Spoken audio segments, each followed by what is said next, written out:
Investing in regional city properties.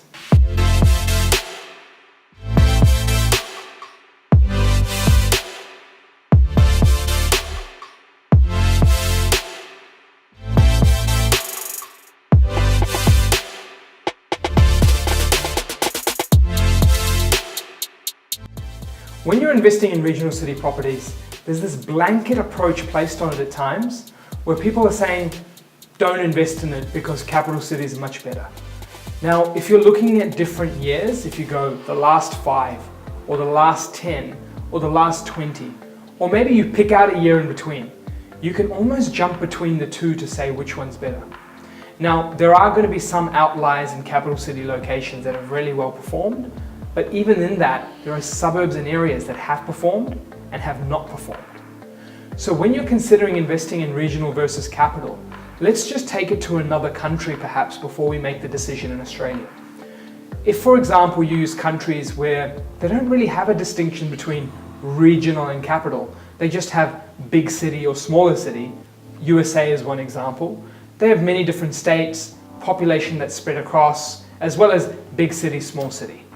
If we put that same analogy here, big city, small city, then it's almost like saying that regional city is perhaps a Parramatta, or maybe that regional city is perhaps a particular part of region in Victoria or in Melbourne.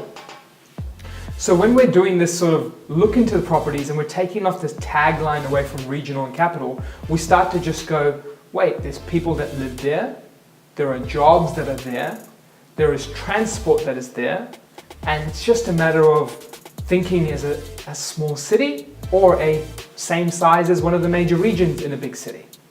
Now, when you start thinking of that, you start to remove the bias that comes with it.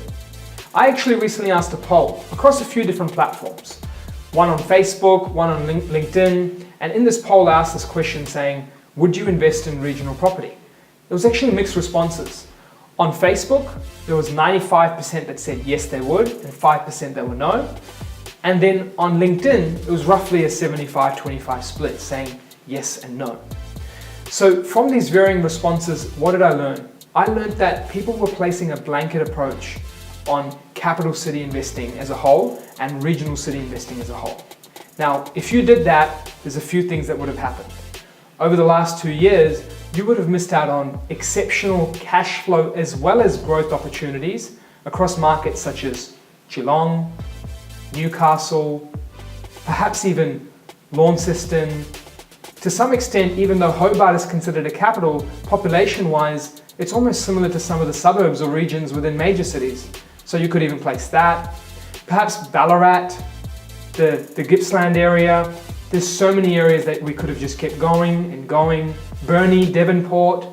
So the list goes on.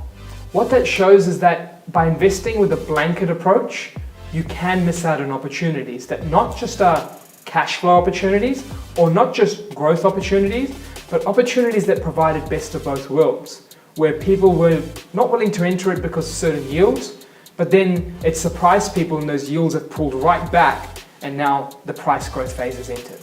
So when considering investing, remove the headlines, remove regional, remove capital, and place the fundamentals of demand, supply, and consumer confidence or sentiment.